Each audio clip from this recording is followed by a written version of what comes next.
सादर प्रणाम। मैं हूं हिमांशु द्विवेदी और हमारे खास कार्यक्रम चर्चा में आपका स्वागत है। चर्चा में आज हम उस संदर्भ में बात करेंगे जिसने पिछले 2 दिन से पूरे देश को हलाकान किया हुआ है। कांग्रेस के वरिष्ठ नेता हैं, चर्चित नेता हैं, अपने बयानों के लिए खासे मशहूर हैं या बदनाम हैं। हम बात कर रहे हैं मध्य प्रदेश के लंबे अरसे तक मुख्यमंत्री रहे कांग्रेस पार्टी के दिग्गज राजनेता, वर्तमान में जो किसी पद पर नहीं है सिवाय एक अदद सांसद रहने के, उनके कश्मीर के संदर्भ में दिए गए बयान के संदर्भ में एक क्लब हाउस चैट नाम की एक आजकल सिलसिला चालू हुआ है। उस क्लब हाउस चैट के अंतर्गत दुनिया जहान के पत्रकारों से बात करते हुए कश्मीर के मसले पर दिग्विजय सिंह ने कुछ बोल दिया। कहने का आशय उनका यह था कि दिग्विजय सिंह का कि कश्मीर में जो कुछ भी हो रहा है ठीक नहीं हो रहा, धारा 370 के संदर्भ में जो कुछ हुआ ठीक नहीं हुआ, और अगर कांग्रेस पार्टी सत्ता में आई तो हम इस पर विचार करेंगे। कुल मिलाकर कश्मीर और धारा 370 के संदर्भ में दिग्विजय सिंह ने जो कुछ भी कहा उसे लेकर भारतीय जनता पार्टी ने 2 दिन से बवाल खड़ा कर दिया। संबित पात्रा ने बाकायदा पत्रकार वार्ता की। पत्रकार वार्ता के माध्यम से बताने की चेष्टा की कि दिग्विजय सिंह आदतन पाकिस्तान परस्त या मुस्लिम परस्त राजनीति करने के शौकीन है और उसी के तहत एक बार फिर उन्होंने जिस तरीके का बयान दिया है उस पर सोनिया गांधी और राहुल गांधी अपनी स्थिति स्पष्ट करें। संबित पात्रा ने जो कुछ कहा वो तो ठीक, लेकिन उसके बाद भारतीय जनता पार्टी में तो मानो झड़ी लग गई। शिवराज सिंह चौहान से लेकर गिरिराज किशोर तक किसने क्या कुछ नहीं कह दिया। कांग्रेस की जहां तक बात है तो दिग्विजय सिंह के समर्थन में कोई खड़ा नहीं हुआ।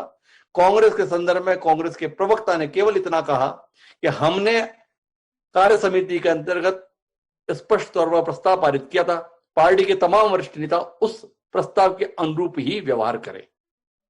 आज हम इस संदर्भ में बात करेंगे, समझने की कोशिश करेंगे क्या दिग्विजय सिंह ने वाकई कुछ ऐसा कह दिया जो बेहद आपत्तिजनक है, जिसके चलते मध्य प्रदेश के भाजपा के अध्यक्ष वीडी शर्मा तो यहां तक नौबत ला दिए कि उन्होंने गृह मंत्री को बाकायदा पत्र लिखकर ये मांग की है कि दिग्विजय सिंह के खिलाफ एनआईए के स्तर पर जांच कराई जाए, उनके टेलीफोन कॉल्स की जांच कराई जाए, देश विरोधी गतिविधियों में उनकी जिस प्रकार की संलिप्तता के मामले आ रहे हो उसकी भी जांच कराई जाए।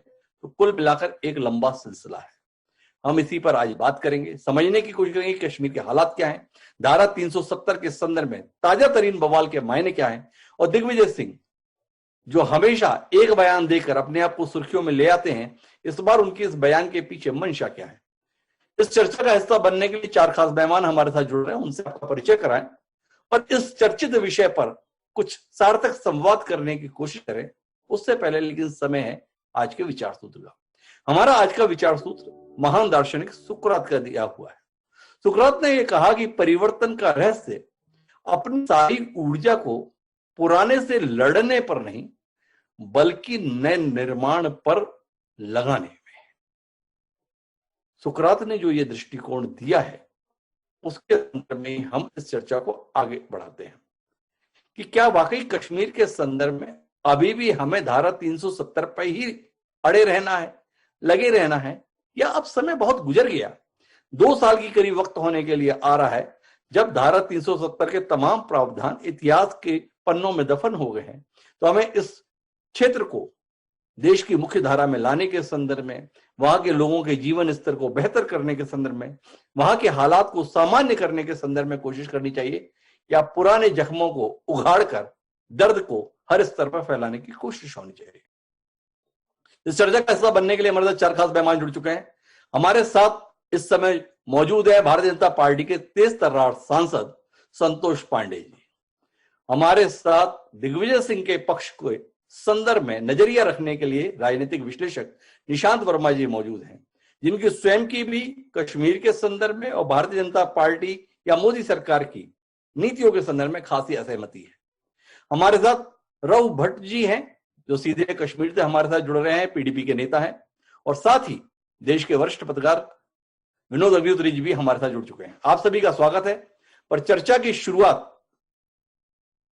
हम विनोद अग्निहोत्री जी से करते हैं और विनोद अग्निहोत्री जी से समझने की कोशिश करते हैं कि वाकई क्या कुछ ऐसा हुआ है। विनोद जी, क्या कुछ ऐसा दिग्विजय सिंह ने कह दिया जिसके कारण भाजपा इतनी ज्यादा आक्रोशित है, भाजपा इतनी ज्यादा तल्ख है, भाजपा इतनी ज्यादा गुस्से में है थोड़ा आपसे दृष्टि मिले, क्या वाकई दिग्विजय सिंह ने ऐसा कुछ कह दिया जो उनसे अपेक्षित नहीं था, कांग्रेस से अपेक्षित नहीं था, और इसके कारण से भाजपा को लग रहा है बहुत गलत हो गया? देखिए, उनका अपना विचार है और संविधान इस देश में किसी को भी अपना विचार व्यक्त करने की आजादी देता है। मान लीजिए दिग्विजय सिंह ने अगर ये कहा कि अगर उनकी पार्टी सत्ता में आती है तो धारा 370 पर पुनर्विचार किया जाएगा, तो ये उनका एक विचार है, क्योंकि धारा 370 भी इस देश के संविधान का हिस्सा जब बनी थी तो वो इस देश की संसद ने ही पारित किया, कोई पाकिस्तान की संसद ने या चीन की संसद ने पारित नहीं किया था, वो भारत की संसद ने ही पारित करके उसको जो है देश के संविधान का हिस्सा बनाया था। और वो संसद भी उतने ही पूर्ण बहुमत थी जितने की आज की पूर्ण बहुमत थी। तो उस समय धारा 370 देश की आवश्यकता थी, क्योंकि कश्मीर का जो विलय भारत में हुआ था वो एक सशर्त विलय था और उस सशर्त विलय के तहत धारा 370 के प्रावधान लाए गए। भारतीय जनता पार्टी का जनसंघ के जमाने से धारा 370 के खिलाफ एक रुख था। तब किसी ने भारतीय जनता पार्टी को देशद्रोही नहीं कहा कि भाई आपने भारतीय संसद द्वारा पारित भारतीय संविधान में जो प्रावधान है उसके खिलाफ आप क्यों बोल रहे हैं। किसी ने नहीं कहा कि आप देशद्रोह कर रहे हैं। बाकायदा वो लगातार जो है उनको आजादी रही और वो अपने हर घोषणा पत्र में इसका जिक्र करते रहे। श्यामा प्रसाद मुखर्जी वहां गए, श्रीनगर की जेल में उनका दुखद निधन हुआ और उसके बावजूद भारतीय जनता पार्टी जनसंघ के जमाने से उस मुद्दे को अपना एक मुद्दा बनाती रही और कहती रही कि हम इसको हटाएंगे। वो कहती रही हम हटाएंगे, तो किसी ने इसका हंगामा नहीं किया कि आप ये कौन सी भाषा बोल रहे हैं, ये तो संसद द्वारा पारित है। लेकिन जब उनकी सत्ता आई, उनको पूर्ण बहुमत मिला, तो उन्होंने अपने उस वादे को पूरा किया और उसको हटा दिया। वो भी संसद के द्वारा हटाई गई। तो उस समय की आवश्यकता धारा 370 थी तो लगाई गई थी। आज की आवश्यकता धारा 370 हटाने की थी तो हटाई गई। अब दिग्विजय सिंह ने अगर कह दिया तो कोई दिग्विजय सिंह ने ऐसा कोई बयान मेरे हिसाब से नहीं दे दिया कि कोई देशद्रोही हो गए। उन्होंने एक अपनी राय जाहिर किया। आप उस राय से इत्तेफाक रख सकते हैं, ना इत्तेफाकी भी रख सकते हैं। आप उसका विरोध, जितना दिग्विजय सिंह को अपना बयान करने का अधिकार है उतना उसका विरोध करने का अधिकार है दूसरे को। लेकिन कोई देशद्रोह का बयान, मुकदमा दर्ज करो या एनआईए से जांच करो, मैं इन सब चीजों को जबरदस्ती की तूल देना मानता हूं। उन्होंने अपना बयान दिया, आपने उसके विरोध में बयान दे दिया, बात आगे बढ़े। और बेहतरी यही है कि कश्मीर को ज्यादा हवा न दें। मैं इस बात को थोड़ा विनोद जी और विस्तार देता हूं, माफी चाहूंगा बीच में हस्तक्षेप करने के लिए। भारतीय जनता पार्टी का जो रुख है कश्मीर के संदर्भ में, धारा 370 के संदर्भ में, वो कभी भ्रमित नहीं था, बहुत स्पष्ट था। लेकिन कांग्रेस को हुआ क्या है? कांग्रेस पार्टी ने जब 6 अगस्त 2019 को देश की संसद के द्वारा धारा 370 के उपबंध 1 और 2 को संशोधित किया, उपबंध 3 के प्रावधान के तहत, तो बाकायदा कार्य समिति ने एक प्रस्ताव पारित किया गया जिसमें ये कहा गया कि ये मनमाना है, अलोकतांत्रिक है, जिस तरीके से उसकी हम निंदा करते हैं। संवैधानिक कानून के हर सिद्धांत, राज्यों के अधिकारों और लोकतांत्रिक शासन पद्धति के खिलाफ ये काम किया गया है। ये कांग्रेस का बयान था। आज दिग्विजय सिंह ने जब ये बात कही, कांग्रेस से एक बोल नहीं फूट रहा है। कार्य समिति के अपने ही प्रस्ताव का समर्थन करने के इस संदर्भ में कांग्रेस इतनी दीनहीन, इतनी लाचार, इतनी दिवालिया सी क्यों दिखाई दे रही है? दिग्विजय सिंह ने जो कुछ भी कहा वो इस प्रस्ताव के तहत ही तो अंतर्निहित है। जब ये अलोकतांत्रिक हुआ, जब ये राज्यों के अधिकारों के विपरीत हुआ, ये लोकतांत्रिक शासन पद्धति के खिलाफ हुआ, तो अगर दिग्विजय सिंह ये कह रहे हैं कि हमारी सरकार आई तो हम इस पर पुनर्विचार करेंगे, तो कोई भी कांग्रेसी समर्थन में खड़ा क्यों नहीं होता?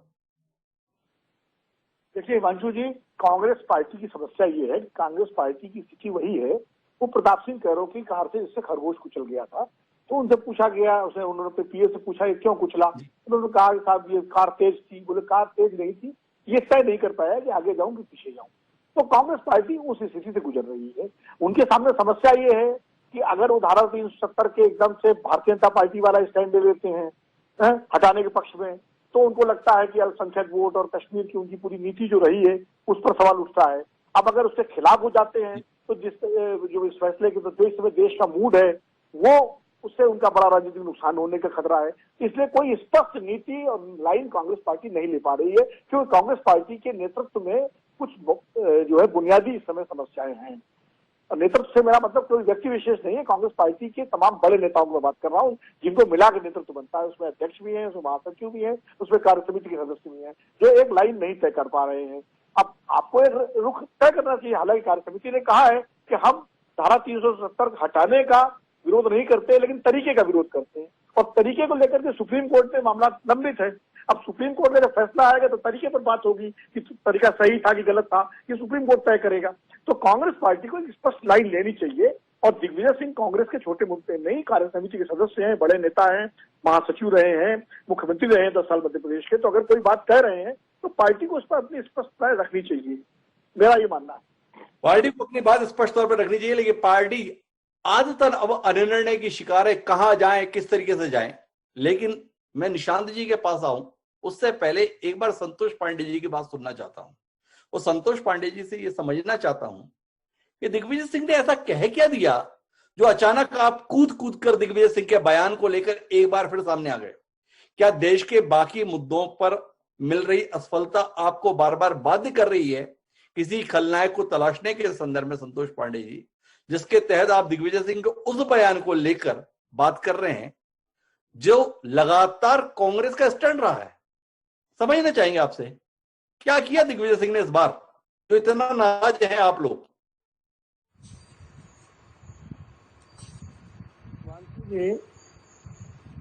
हिमांशु जी, वास्तव में जी, आप जैसे कह रहे हैं कि दिग्विजय सिंह ने क्या कह दिया। दिग्विजय सिंह एक बहुत बड़े प्रदेश के मुख्यमंत्री रहे हैं। आज वो राष्ट्रीय कार्य समिति में है और कांग्रेस के बड़े नेता हैं। जहां भी कहीं कोई समस्या होती है तो सोनिया जी और राहुल जी के तो कई बार वो गुरु का भी फर्ज निभाते हैं, सब प्रकार के तारणहार का काम करते हैं। और दिग्विजय सिंह जी ने क्या कह दिया कि इसमें बवाल मच गया। वास्तव में जिस प्रकार से ये उस फोरम से ओपन हुआ है, जो बातें बाहर आई है, ये राष्ट्र के लिए चर्चा का विषय तो बनेगा, चिंतनीय तो है, जिसे इस राष्ट्र के संसद ने और सर्वसम्मति से पारित किया हो, और उसके विषय में इस प्रकार से दिग्विजय सिंह जी और ऐसा इस प्रकार की बात कर दे, चाहे वो दिग्विजय सिंह हो, चाहे वो चिदंबरम जी हो। मैं तो कभी कभी देखता हूं दिग्विजय सिंह जी ने जो कहा है, मैं बल्कि आज मैं दूसरे ये कहना चाहूंगा हिमांशु जी कि दिग्विजय सिंह को मैं धन्यवाद देता हूं कि आप हिंदुस्तानियों को ये बताते हैं हमेशा, जो हमारी स्मरण शक्ति कमजोर कभी कभी भूल जाते हैं, कि भाई कांग्रेस जो है ये तुष्टीकरण की नीति में सदा चलती रही है। कांग्रेस ही है जिन्होंने, मनमोहन सिंह जी ने जब प्रधानमंत्री थे तब उन्होंने कहा था कि यहां सबसे पहले प्रथम संसाधनों पर यदि किसी का अधिकार है तो अल्पसंख्यकों का है। और जिस प्रकार से समय समय पर दिग्विजय सिंह ओसामा जी कहते हैं, नाइक को उन्होंने सम्मानजनक शब्दों से संबोधित किया। तो दिग्विजय सिंह जी की जो बात है, ये कांग्रेस के एक एक व्यक्ति के वो नस में जो बहती है, जो रक्त बहती है, वास्तव में वही आवाज निकल रही है। ये हिंदुस्तान के एक एक व्यक्ति की, हिंदुस्तान के कांग्रेसियों की आवाज है। और मैं ये बता देना चाहता हूं आपके माध्यम से हिमांशु जी कि कश्मीरी फूलों को हमने अपना लहू पिलाया है, और केसर की क्यारी क्यारी पर कुर्बानी का साया है। और इसके सिमत आंख मत करना, इसमें जोखिम जान का है, इसके तरफ पांव मत धरना, ये रास्ता शमशान का है। ये उस प्रसिद्ध कवि की पंक्ति आज भी फिर से, आज यदि कहीं धरती में कहीं स्वर्ग है तो वो कश्मीर है। भगवान शंकराचार्य की प्रयोग भूमि है। कल्हड़ की राज तरंगड़ी कहीं गूंजा करती थी तो वो कश्मीर के अंदर गूंजी थी। भारत का सिरमौर है, भारत का नंदनवन है, भारत की केसर की क्यारी वाला वो कश्मीर। दिग्विजय सिंह जी की बातों में अब हिंदुस्तान की जनता आने वाली नहीं है, किंतु दिग्विजय सिंह वही बोल रहे हैं जो कांग्रेस पार्टी बोलती है। आज सोनिया जी को इसका जवाब देना चाहिए, आज राहुल गांधी को इसका जवाब देना चाहिए, सामने आकर के कहना चाहिए कि दिग्विजय सिंह जी ने जो कहा है वो सही है, हम उसके पीछे खड़े हैं। संसद में जो हुआ वो अलग है, किंतु हम दिग्विजय सिंह के साथ खड़े हैं।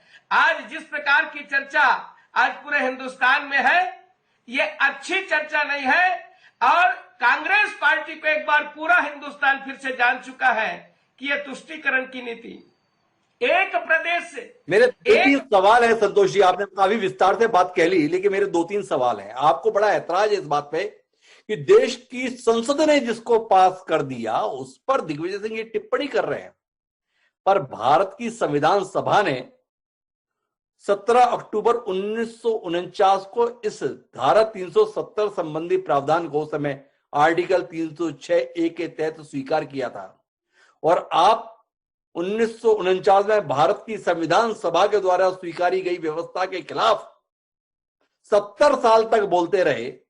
उस समय देशद्रोह के भाव आपके मन में नहीं आए? समझने की बात है कि संसद ने कुछ पारित कर दिया और उसके खिलाफ अगर विचार व्यक्त कर दिया तो ये राष्ट्रद्रोह के खिलाफ तहत आएगा, ये भारत के खिलाफ आएगा। थोड़ा समझना चाहते हैं, एक सवाल। दूसरा, आप तो थोड़ा रियायत बरत रहे हैं कि दिग्विजय सिंह ने वो बोला जो कांग्रेस बोलती है, पर आपके नेता गिरिराज किशोर तो ये बोल रहे हैं कि जो पाकिस्तान बोलता है वो दिग्विजय सिंह ने राहुल गांधी का संदेश पाकिस्तान को दिया है। 2, और तीसरा, आपके परम पूज्य संघ के प्रमुख मोहन भागवत जी के ट्वीट का हवाला दिया है दिग्विजय सिंह ने, 6 साल पुराना, और उसके संदर्भ में कहा है कि मोहन भागवत जी ने कहा था कि भारत और पाकिस्तान परस्पर भाई हैं, वैसे ही जैसे कौरव और पांडव थे। सरकार को चाहिए कि रिश्ते मजबूत बने। तीनों पर आपकी टिप्पणी संतोष जी। मैं तीनों पे टिप्पणी करूंगा। पहली बात तो यह है कि गिरिराज सिंह जी ने जो कहा कि पाकिस्तान की भाषा बोलते हैं जी, वास्तव में चाहे एयर स्ट्राइक के समय की बात हो, चाहे सर्जिकल स्ट्राइक के समय की बात हो, जैसे वहां के प्रधानमंत्री बोलते थे वही बात यहाँ के कांग्रेस वही प्रश्न करते थे। जो चर्चा पाकिस्तान में होनी चाहिए होती थी, वही चर्चा हिंदुस्तान में करती थी, हिंदुस्तान में होती रही। यहां तक कि हमारे भूपेश बघेल जी ने तो ये कह दिया था, कांग्रेस के यहाँ के, बताइए कि एक कौवा तक नहीं मरा है या एकाध कोई पक्षी मरा होगा, इस प्रकार की बात। यानी कांग्रेस का चाहे भूपेश बघेल हो चाहे दिग्विजय सिंह हो, वो इमरान जो बोलता है वही बात बोलते हैं। और दूसरी बात, ये गिरिराज सिंह जी वाली बात। दूसरी बात, आपने जैसे कहा हम तो आज भी अखंड भारत की स्वप्न की बात करते हैं। परम पूजनीय सरसंघ चालक जी ने जो कहा है, हम ये मानते हैं आज नहीं तो कल ये पाकिस्तान जो है, चाहे हमारा वहां का कटास राज मंदिर हो, चाहे वहां हमारी हिंगलाज माता हो, वह हिंदुस्तान कहेंगे एक बार फिर से बनेगा और ये भारत अखंड होगा, इसमें कहीं कोई संदेह नहीं। किंतु ऐसे ये जो दिग्विजय सिंह जैसे लोग हैं जो हमेशा भारत की संप्रभुता के साथ, एकता और अखंडता के साथ ऐसे समय पर खेला करते हैं जब इस देश में संकट हो। जब गलवान की बात आई तो नरेंद्र को इन्होंने सरेंडर कहा और इन्होंने एक नारा दिया था कि ये जो है जहां सरेंडर हुए नरेंद्र। जब हम चाइना के साथ लड़ाई लड़ रहे हैं, सब प्रकार की संकट की स्थिति है, ऐसे हर उस निर्णायक समय में जिस समय ये कहना चाहिए जो कौरव पांडव के विषय में कहा गया था कि वयम पंचाधिकम शतम, हम केवल 100 नहीं, हम 105 है। यदि परकीय, यदि आक्रांता आक्रमणकारी यदि आक्रमण करे भारत में, तो आज समय था कि यहां का विपक्षी दल हर संकट में यह कहता कि भारत का जो कदम है हम उसके साथ खड़े हैं, चाहे चाइना के साथ हो चाहे पाकिस्तान के साथ हो। किंतु ये चाइना और गलवान में भी प्रश्न खड़ा किए। मैं पूछना चाहता हूं, आज ये जो राजदूत से रात में मिलने गए थे राहुल गांधी जी, पकड़ में तो आ गए। अब जब पकड़े गए तो उनको बाद में कहना पड़ा, पहले तो ना नुकुर करते रहे, किंतु जब स्पष्ट हुआ तो उन्होंने स्वीकार किया। दूसरा, ये जो MOU हुआ है जिसमें महेश जेठमलानी पीछे खड़े हैं, जिसमें आनंद शर्मा पीछे खड़े हैं, जिसमें सोनिया गांधी पीछे खड़ी है, जिसमें शी जिनपिंग पीछे खड़े हैं, राहुल गांधी किसमें हस्ताक्षर कर रहे हैं? आज अनेक प्रकार की बातें हैं। ये कांग्रेस पार्टी के नस नस में है। और जो हमारे BD शर्मा जी ने, जो मध्य प्रदेश के वहां के अध्यक्ष हैं, उन्होंने जो NIA की मांग की, उन्होंने ठीक मांग की, ये मैं भी उसको दोहराता हूं। उन्होंने ठीक मांगी। कुल मिलाकर संतोष पांडे जी कहना चाहते हैं कि कांग्रेस का मतलब ही देश का विरोध है, देश के हितों का विरोध है, राष्ट्र का विरोध है।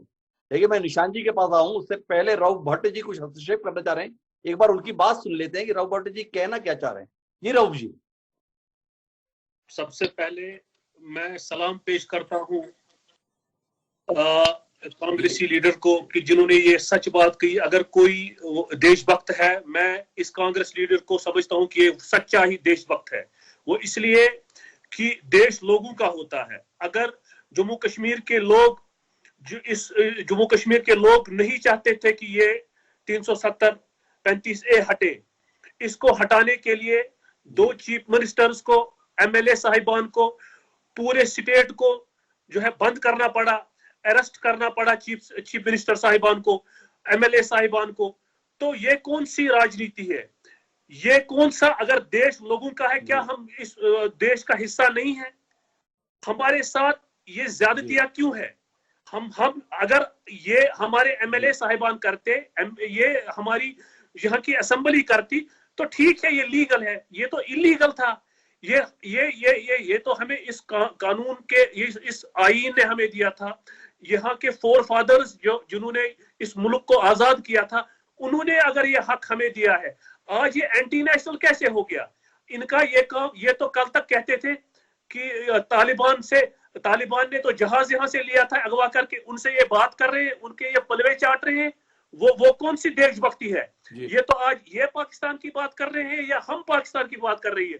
ये बताइए मुझे, इन्होंने देश का क्या हाल बना रखा है? इन्होंने कौन सा चीज इन्होंने तो एयर इंडिया को भेजा, इन्होंने तो रेलवे को भेजा, इन्होंने जीडीपी का क्या हाल हुआ? आप देखिए इकोनॉमी का क्या हाल हुआ। पूरे दुनिया में हमारे जितने भी नेबर्स हैं, हम आइसोलेशन में चले गए।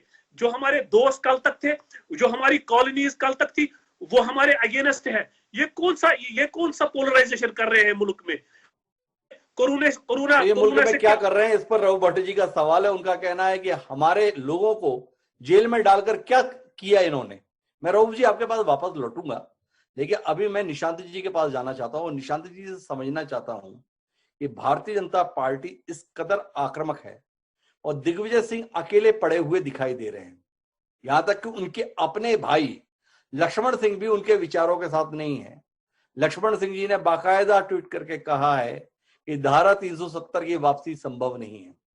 उनकी पत्नी है रूबीना शर्मा सिंह, उन्होंने कहा है कि जिस मुल्क से हमें इतनी ज्यादा कष्टों का सामना करना पड़ा है, वैसी भाषा बोलने की जरूरत क्या है? कांग्रेस के मौन पर तो हम बात ही कर रहे हैं। क्या कहेंगे आप? क्या दिग्विजय सिंह ने गलत समय पर गलत बात कहकर जबरी अपने आप को एक बार फिर निशाने पर ले लिया? डॉक्टर साहब, थोड़ा सा समय चाहिए बात रखने के लिए, क्योंकि आपने अपने सवाल किए और माननीय सांसद भारतीय जनता पार्टी के संतोष पांडे जी ने बहुत बेहतरीन कुछ अपनी बातें रखी हैं। सबसे पहली बात तो मैं यहाँ से शुरू करूंगा कि ये डेमोक्रेसी होती है जिसके अंदर हर किसी को अपनी बात रखने का अधिकार होता है, चाहे किसी को अच्छा लगे या ना लगे, बस वो गैर कानूनी ना हो। दूसरी बात, मुझे बड़ा दुख हुआ कि माननीय सांसद श्री भारतीय जनता पार्टी के पैनल पे बैठ करके अपने 10 मिनट के वक्तव्य में 10 बार भारत का नाम हिंदुस्तान बोलते हैं, जो कि आर्टिकल 1.1 संविधान, इनको मुझसे ज्यादा पता होना चाहिए, मेरे देश का नाम हिंदुस्तान है ही नहीं है। और माननीय सांसद साहब 10 बार हिंदुस्तान बोलते हैं, एक बार भारत नहीं बोला, एक बार इंडिया नहीं बोला। खैर, ये आज का टॉपिक नहीं है। आज का टॉपिक आपने जैसा बताया उसके हिसाब से कि दिग्विजय सिंह ने ये कहा और इससे बवाल है। इससे बवाल, जनता पार्टी बवाल बचा रही है। उसका कारण है, भूल जाते हैं कि गुलाम मीर, जो कि कांग्रेस के बहुत बड़े नेता है जम्मू कश्मीर के, जब गुपकर समझौता हुआ था 2019 से, तब भी गुलाम मीर का यही स्टैंड था, यानी कांग्रेस का स्टैंड था कि आर्टिकल 370 यानी कि अनुच्छेद 370 को रिवोक जो किया गया है, वो मैं आता हूं कितना किया गया, उसको इन्वोक करने का काम किया जाएगा। उसके बाद 2020 में पी चिदम्बरम, जो कि पूर्व गृह मंत्री रह चुके हैं इस देश के, उनका भी यही स्टैंड रहा। सबको पता है कि जब सत्ता में कांग्रेस आएगी, देन इन्वोक किया जाएगा आर्टिकल 370 के उन सेक्शंस को जिनको हटाया गया है। आज की तारीख में दिग्विजय सिंह ने यह कहा। सबसे पहली बात यह है, और लोगों को पता चलना चाहिए, कि अनुच्छेद 370 यानी कि आर्टिकल 370 आज भी इस देश के संविधान में निहित है।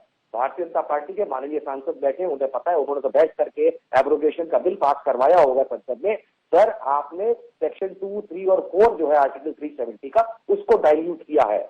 आर्टिकल 370 का सेक्शन 1 आज भी निहित है, और इसका मतलब है कि आर्टिकल 370 अल्लाह बचाने के बजाय अगर माननीय सांसद जी या भारतीय जनता पार्टी या केंद्र सरकार माननीय सुप्रीम कोर्ट चली जाती कि जहां मामला पेंडिंग है, जहां पे 23 पेंडिंग एप्लीकेशन पे एक साथ सुनवाई हो रही है, जिसमें आर्टिकल 370 का इतना एब्रोगेशन भी, इतनी जो कमी लाई गई है सेक्शन 234 की, ये संवैधानिक है या नहीं, इसके ऊपर अभी भी माननीय उच्चतम न्यायालय का आदेश आना बाकी है। हो सकता है कि वो, क्योंकि हो सकता है वे दोनों पहलू होते हैं, हो सकता है कि आदेश आए कि जो आदेश ग्रुप ऑफ मिनिस्टर्स और यूनियन कैबिनेट ने पास करके माननीय राष्ट्रपति और माननीय गवर्नर के थ्रू करवाया है वो गलत भी निकल सकता है। तो इतना कह देना अभी, तो कल को क्या सुप्रीम कोर्ट को एंटी नेशनल बोलने लगे, क्या ये सुप्रीम कोर्ट को पाकिस्तान की भाषा बोलने लगेंगे? अगर माननीय सुप्रीम कोर्ट ने कल को यह फैसला सुना दिया कि जो आपने आर्टिकल 370 को एब्रोगेट करने की प्रोसेस अपनाई है, और मैं निशांत वर्मा ये जानता हूं कि उसके अंदर खामियां हैं,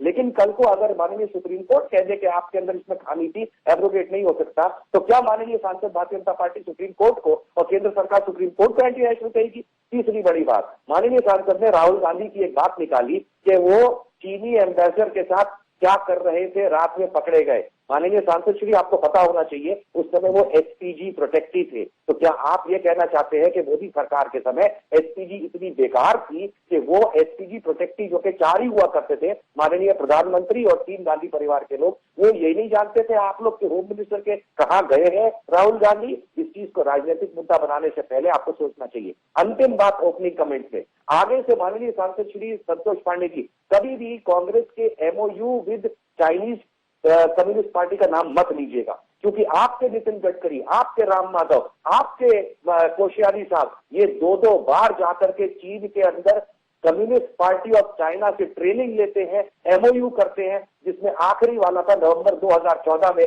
जब इस देश के माननीय प्रधानमंत्री थे नरेंद्र मोदी। आपको शर्म आनी चाहिए कि इतने महत्वपूर्ण मुद्दे में, जहां पे कश्मीर वैली, जम्मू और लद्दाख, जिसके लिए अगस्त 2019 में आपने जो अनुच्छेद 370 को लेकर के बात कही पार्लियामेंट में कि इससे 12 सूत्री प्रोग्राम आपने बताए थे, क्या माननीय गृह मंत्री अमित शाह के उन 12 सूत्रीय प्रोग्राम में से आज इस डिबेट में आप एक प्रोग्राम पूरा होता हुआ दिखा सकते हैं? आज भी वहां टेररिस्ट अटैक होता है, आज भी एजुकेशन की वहां कोई पॉलिसी नहीं है, आज भी इंडस्ट्रीज नहीं आई है, आज बिजनेस नहीं आए हैं, एक हिंदू परिवार यानी कि कश्मीरी पंडित आप वहां बता नहीं पाए, और आप यहां बैठ करके दिग्विजय सिंह की बात करते हैं। माफ कीजिएगा, आप सांसद है, इससे हाथ जोड़ के कह सकता हूं, ऐसी बातें सोचते कहने से पहले 2 बार सोचा। जी, लेकिन मेरे आपसे 2-3 सवाल है। आपने पर्याप्त तसल्ली के साथ में संतोष पांडे जी को निशाने पर रखकर बातें कही, लेकिन बातें तथ्य पर चाहिए। धारा 370 के संदर्भ में 70 साल के अंतर्गत कश्मीर को मिला क्या? कुल मिलाकर एक अस्थिरता, अराजकता, आतंकवाद, इसके अलावा हासिल क्या हुआ? पिछले 2 साल के अंतर्गत कम से कम इन चीजों से तो निजात मिली, कम से कम ऐसे पत्थर तो नहीं चल रहे। जो लोग कहते हैं धारा 370 को हाथ लगा दिया, हाथ कट जाएंगे, आग लग जाएगी, ना हाथ कटे ना आग लगी। दूसरा, जिस 370 के संदर्भ में स्वयं जवाहरलाल नेहरू जी ने यह कहा था कि ये एक अस्थायी व्यवस्था है, आगे चल के ये खत्म हो जाएगी, तो अब आगे बढ़ने का समय है। क्या निशांत वर्मा जी नहीं मानते हैं कि अब समय आगे आएगा, हम इससे आगे देखें, आगे की ओर बढ़े, ना कि पुरानी चीजों पर बात करते हुए चीजों को और खराब करने की कोशिश करें? ठीक है, आपके 2 सवाल है, मैं इनका जवाब देना अपनी प्रिविलेज समझता हूं। 70 साल में आर्टिकल 370 के तहत कश्मीर को क्या मिला? आपने उसके बाद उसमें पत्थरबाजी और आतंकवाद की बात करी। आतंकवाद 1989 के बाद आया। 70 साल नहीं होते हैं 1989 से 2021, 70 साल होते हैं 1947 एंड ऑनवर्ड्स।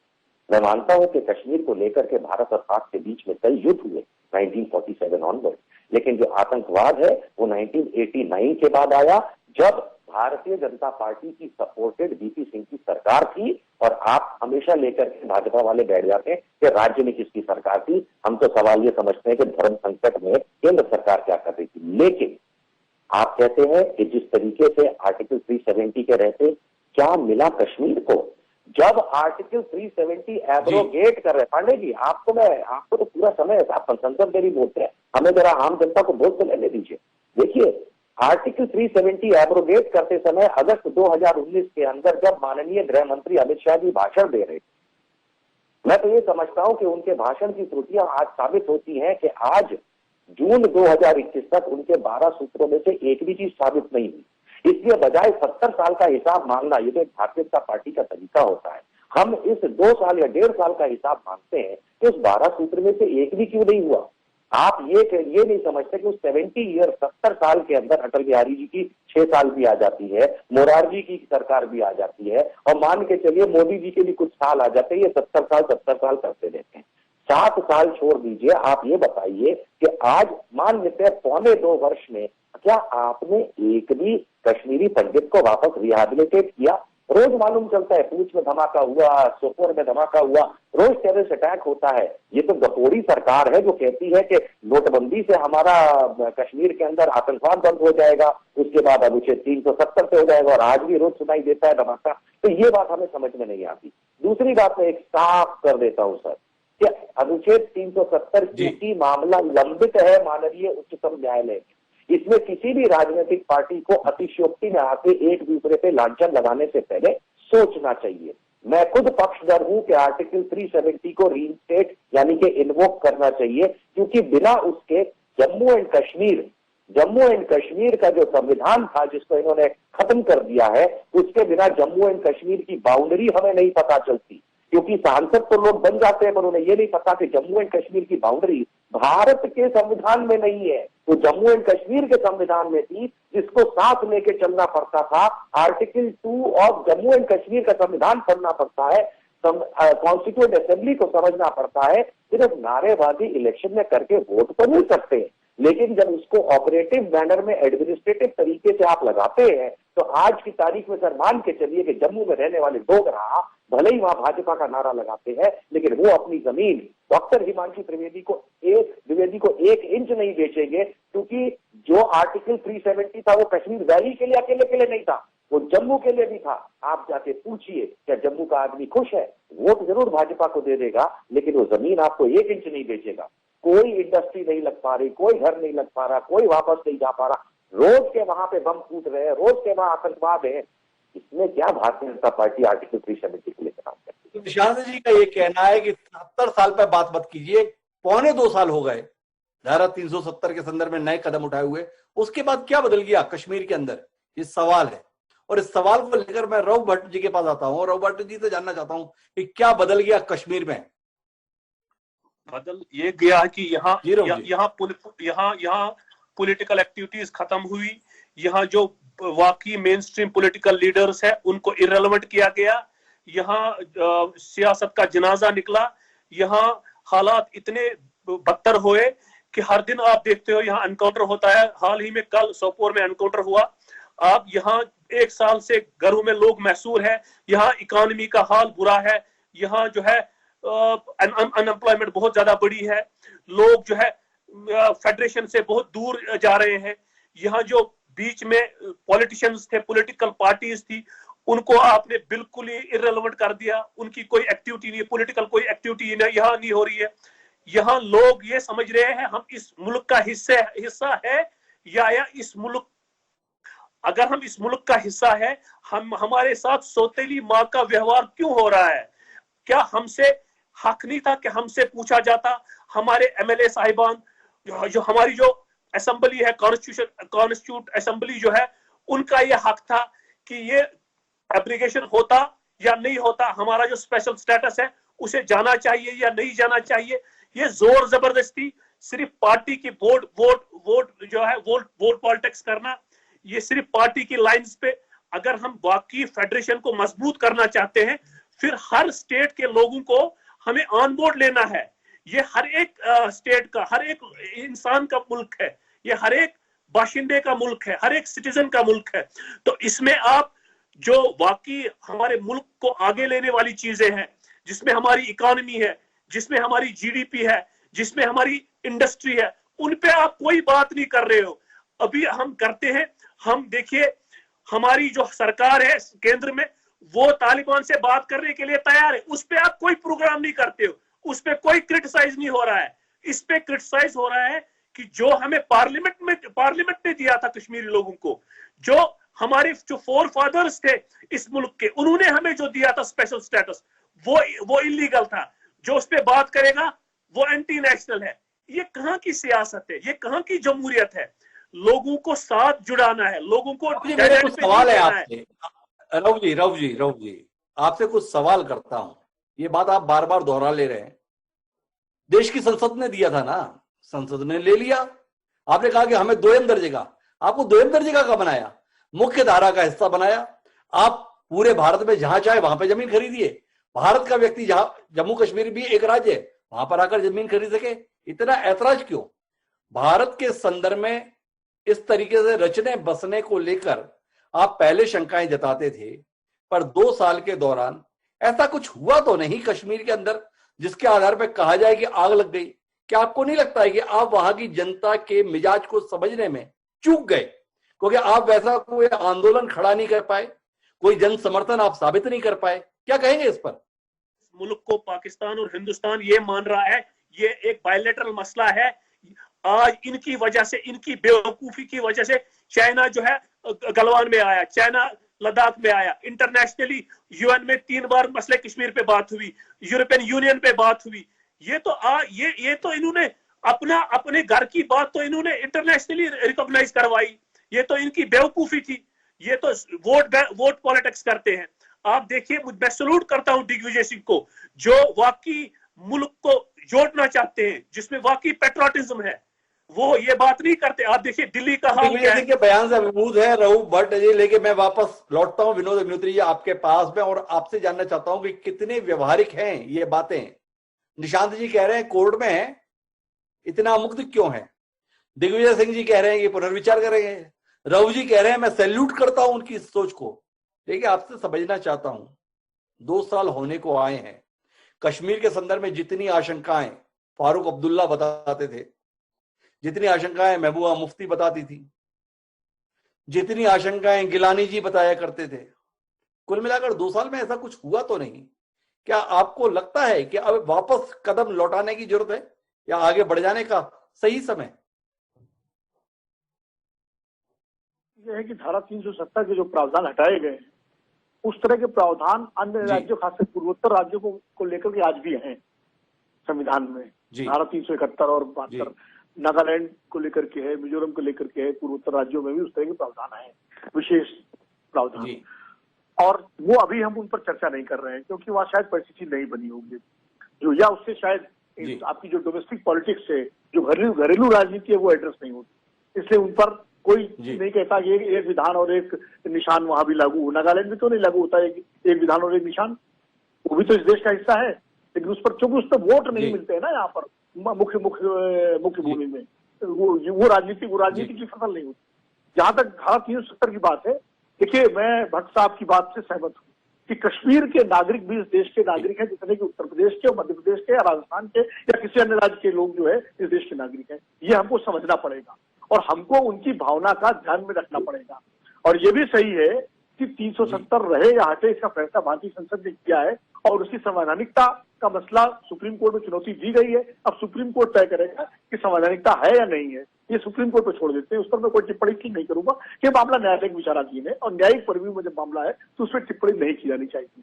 लेकिन अगर कोई नेता, चाहे वो दिग्विजय सिंह हो, चाहे वो कोई और नेता हो, या कोई मानवाधिकारवादी हो, या प्रशांत भूषण हो, या कोई भी हो, अगर वो कोई ऐसी बात करता है जिससे कश्मीर की जनता की जो भावना है, अगर उस पर बरहम लगता है, तो उसमें क्या नुकसान?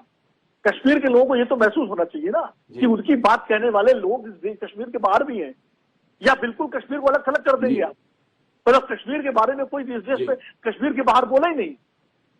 मैं तो कहता हूँ बीजेपी के नेताओं को भी बोलना चाहिए, उनको भी कहना चाहिए कश्मीर जो है हमारा, कश्मीर के लोग भी हमारे उतने ही जितना जो है दूसरे लोग हैं, तब तो आप कश्मीर को अपने साथ रख पाएंगे ना। तो खाली भूभाग से नहीं होता है, कश्मीर की जो जनता है, और कश्मीर का मतलब जम्मू कश्मीर है, मैं जम्मू कश्मीर की बात करता हूँ। राज्य का विभाजन किया गया, लद्दाख को बना दिया गया, उसके बाद उसको यूनियन टेरिटरी बना दिया गया। अब केंद्र शासित प्रदेश बनाने का कोई तर्क था क्या, बताइए?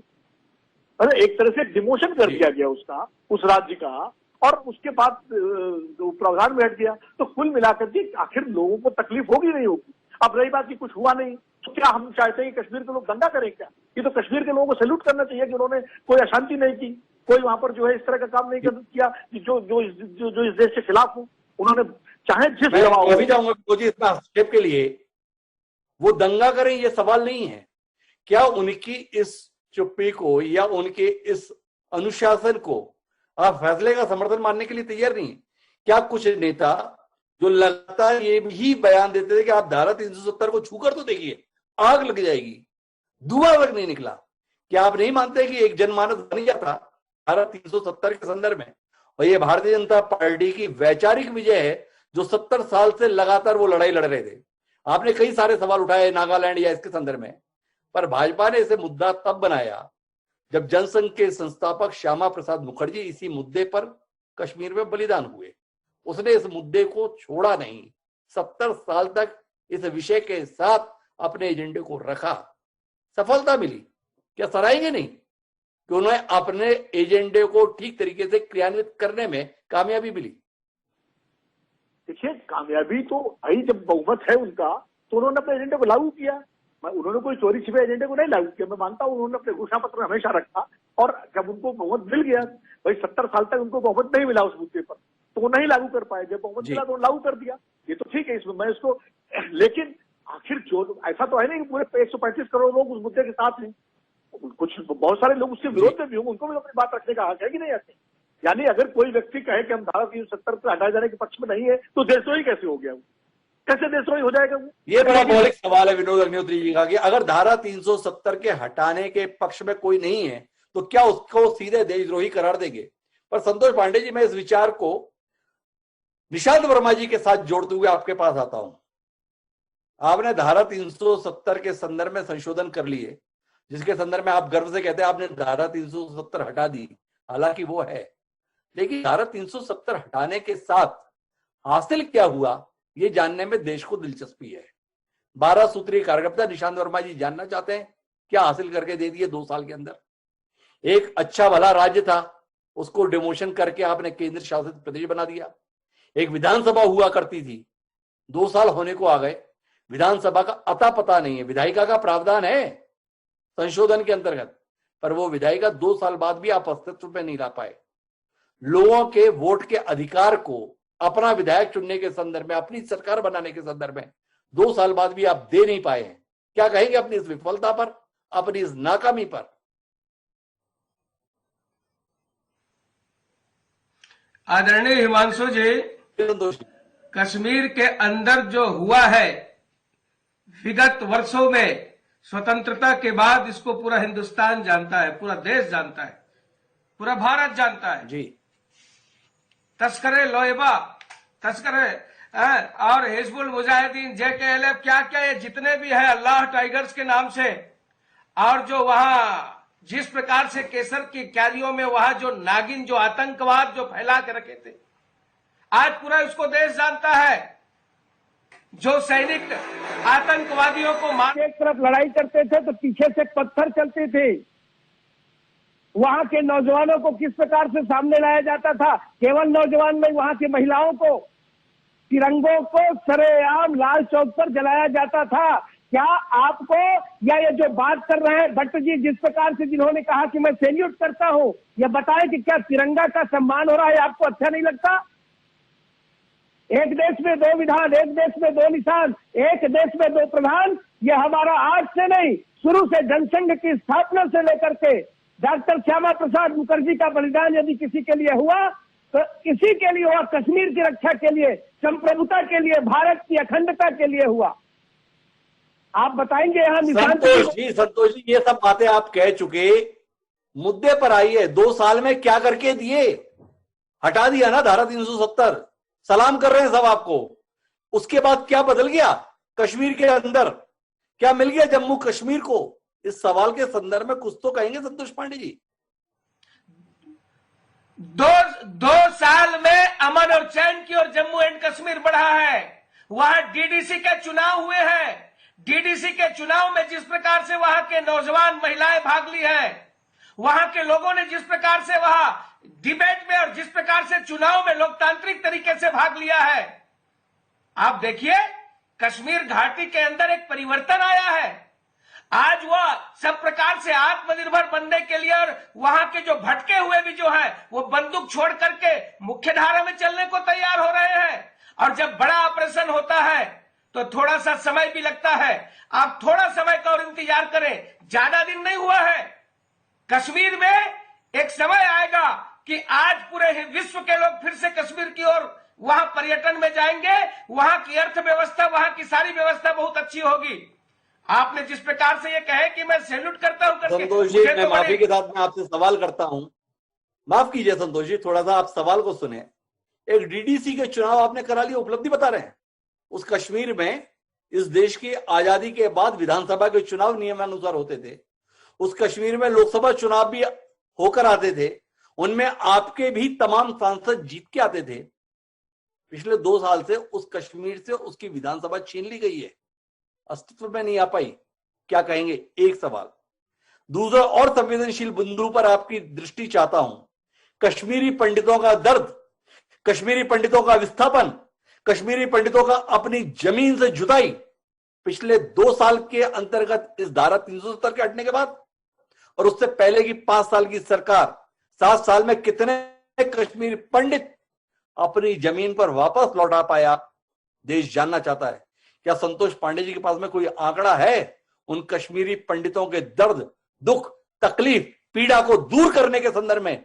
क्या आंकड़ों के साथ में संतोष पांडे जी यहां पे बात रख सकते हैं? जानने में दिलचस्पी है देश को। हिमांशु जी, मैं आपके माध्यम से कहना चाहूंगा कि जिस प्रकार से जोगेंद्रनाथ मंडल जी वापस आए पाकिस्तान से, आपको मालूम है कि वहां के केवल कश्मीरी पंडित की चिंता नहीं, वहां के जो दलित थे, मैं भट्ट जी से पूछना चाहता हूं, वहां जो 70 साल से दलित निवास करते हैं, जो केवल सर पर मैला ढोते थे, उनको यदि सम्मान देने का काम यदि किसी ने किया है तो नरेंद्र मोदी ने किया है। पंडितों को विस्थापित करने के लिए प्रक्रिया चालू यदि किसी ने किया है तो माननीय नरेंद्र मोदी जी ने किया है।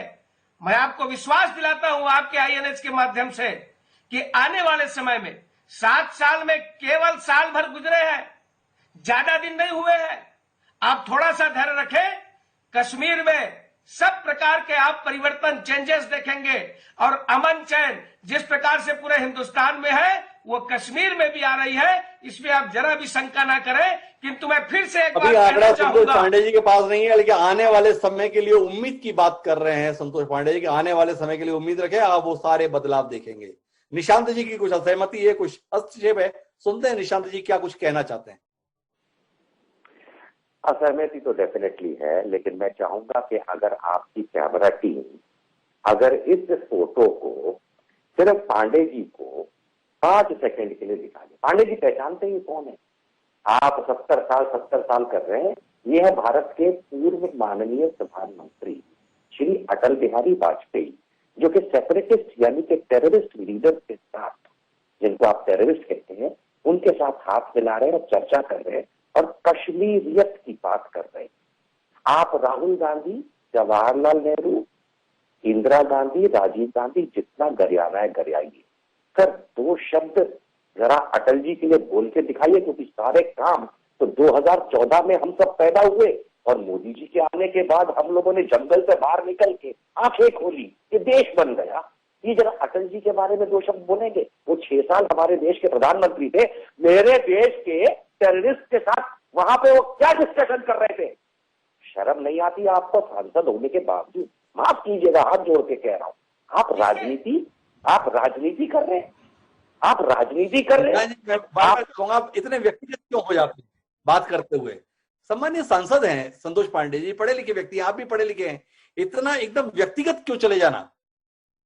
क्योंकि जब ये किसी भी देश के राजनीतिक, जब सांसद होने के बावजूद अगर द्विवेदी जी कोई व्यक्ति किसी पक्ष विशेष तो छोड़िए, लेकिन भारत की प्रक्रियाएं जो है एडमिनिस्ट्रेटिव, पिछली प्रक्रियाओं को गरियाएंगे कि ये क्या है, वो क्या है, हाथ नीचे रखिए बंधुगण, हाथ नीचे रखिए। बहुत सांसद देखे मैंने, ठीक है, आप हाथ नीचे रखिए, क्योंकि अगर पब्लिक ने हाथ उठा दिया। मैं निवेदन करूंगा संतोष जी आपसे भी और निशांत जी आपसे भी, क्या हम इस कार्यक्रम में एक तथ्यों पे बात कर रहे हैं, इतना व्यक्तिगत क्यों जाएंगे?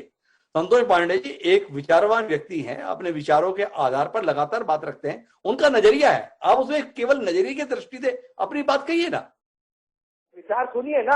अगर वो विचारवान व्यक्ति है तो मैं कह रहा हूं कि ये कैसे हो सकता है कि पिछली सरकार को या जितनी भी सरकारें रही हैं, इंक्लूडिंग अटल बिहारी वाजपेयी, आप उनको इंक्लूड करके कहते हैं कि अब हो रहा है, पहले नहीं हो रहा है।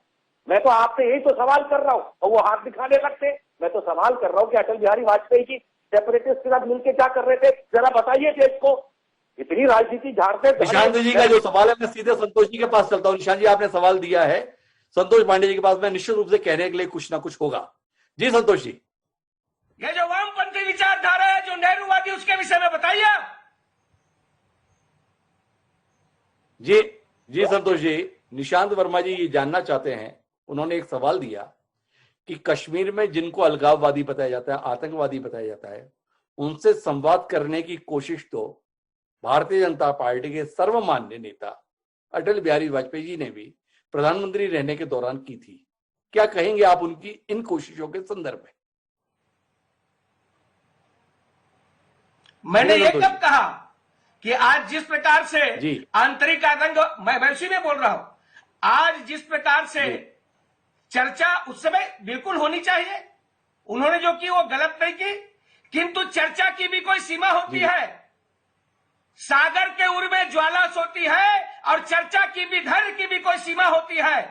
आज नेहरू जी बताएं कि किस प्रकार से आक्साई चीन हमारी 39,000 वर्ग किलोमीटर जमीन चली गई। आज किस प्रकार से हमारे सेना के सैनिक बढ़ चुके थे, इन्होंने कदम वापस ले लिया। और आज आकोपाई पाकिस्तान, कश्मीर हमारा जो है जिस प्रकार से, क्या इनके पास जवाब है? इनके नेहरू जी ने कहा था, क्या इनके पास जवाब है? संतोष जी इस पे जा रहे हैं, लेकिन अक्साई चीन के संदर्भ में सवाल करने वाले संतोष पांडे जी नहीं जवाब दे पाएंगे कि पिछले 1 साल से चीन की सेनाएं क्यों हमारे इलाके में आके अभी तक दम ठोक के बैठी हुई हैं और हम कुछ नहीं कर पा रहे हैं। इसके संदर्भ में भी सवाल जहन में है, लेकिन विनोद अग्निहोत्री जी कोई हस्तक्षेप करना चाह रहे थे, उनके जहन में कोई सवाल था जो वो साझा करना चाह रहे हैं। विनोद अग्निहोत्री जी की बात सुनते हैं। जी विनोद जी। नहीं, मैं सवाल नहीं कर रहा हूं, मैं खाली याद दिलाना चाह रहा हूं पांडे जी को भी, निशांत जी को भी, क्योंकि दोनों काफी उत्तेजित थे अपने वक्तव्यों में। देखिए, इस देश में प्रधानमंत्री नरसिम्हा राव हुए थे और जब संयुक्त राष्ट्र संघ में कश्मीर का मुद्दा आया था तो उन्होंने एक प्रतिनिधिमंडल भेजा था जिसका अध्यक्ष बनाया था अटल बिहारी वाजपेयी जी को, और फारूक अब्दुल्ला भी उसमें थे। और फारूक अब्दुल्ला, सलमान खुर्शीद विदेश राज्य मंत्री थे, ये तीनों गए थे और पाकिस्तानी इस बात पे आश्चर्यचकित थे कि कश्मीर के सवाल को, कश्मीर भारत का अभिन्न हिस्सा है, उसके लिए फारूक अब्दुल्ला और अटल बिहारी वाजपेयी एक स्वर में बात कर रहे थे। ये हिंदुस्तान है। उन्हीं फारूक अब्दुल्ला को आप जेल में डाल करके आप देशद्रोही कैसे कह सकते हैं? जिस फारूक अब्दुल्ला ने संयुक्त राष्ट्र संघ में अटल बिहारी वाजपेयी के साथ मिल करके कश्मीर को भारत का अभिन्न हिस्सा बताया और पूरे तर्कों के साथ, इतिहास के साथ पाकिस्तान को निरुत्तर कर दिया, तो ऐसे कश्मीरी नेताओं को आप कैसे जेल में डाल करके या उनको देशद्रोही बता सकते हैं? चाहे वो फारूक अब्दुल्ला हो, उमर अब्दुल्ला हो, महबूबा मुफ्ती, जो भी कश्मीर के नेता है, जो लोकतांत्रिक प्रक्रिया का हिस्सा है, जिन्होंने इस देश के संविधान की शपथ ली है, वो उतने ही हिंदुस्तानी है जितने हिंदुस्तानी हम, आप, पांडे जी, निशांत वर्मा और हैं। तो ये चीज हमको सवाल है विनोद जी आपसे, अन्यथा ये चर्चा का महत्वपूर्ण बिंदु अधूरा रह जाएगा। दिग्विजय सिंह को इस बात पर सवाल है, इस बात पर नाराजगी है कि कश्मीर के संदर्भ में फैसला लिया गया और वहां के नेताओं को जेल में डाल दिया गया, पर यही कांग्रेस थी, यही पंडित जवाहरलाल नेहरू थे और वही शेख अब्दुल्ला थे। पर उन्हीं शेख अब्दुल्ला को पंडित जवाहरलाल नेहरू ने 1953 में जेल में डाल दिया और बड़े लंबे समय तक जेल में ही शेख अब्दुल्ला को रहना पड़ा। दिग्विजय सिंह ये तथ्य क्यों भूल जाते हैं? इस पर विनोद अग्निहोत्री कुछ कहेंगे? बिल्कुल कहूंगा मैं। देखिए, मैं जब बोल रहा हूं तो मैं किसी को, न किसी के पक्ष में बोलूंगा, न किसी के विपक्ष, जो तथ्य है उन पर बात करूंगा। नेहरू जी ने शेख अब्दुल्ला को जेल में डाला था, और क्या होना, और नहीं, ये तथ्य है। और कश्मीर की मिसहैंडलिंग अभी नहीं हुई है, कश्मीर की मिसहैंडलिंग आजादी के बाद से लगातार हुई है। कश्मीर को कश्मीरियों के हिसाब से देखा ही नहीं गया। आज भी एक चीज सुनिए, अटल बिहारी वाजपेयी ने जब कश्मीरियत की बात की थी, ये आपके रऊफ साहब यहाँ बैठे हुए हैं, भट्ट साहब, वो जानते हैं कि आज भी अगर सबसे ज्यादा लोकप्रिय कोई प्रधानमंत्री कश्मीर में है तो अटल बिहारी वाजपेयी है।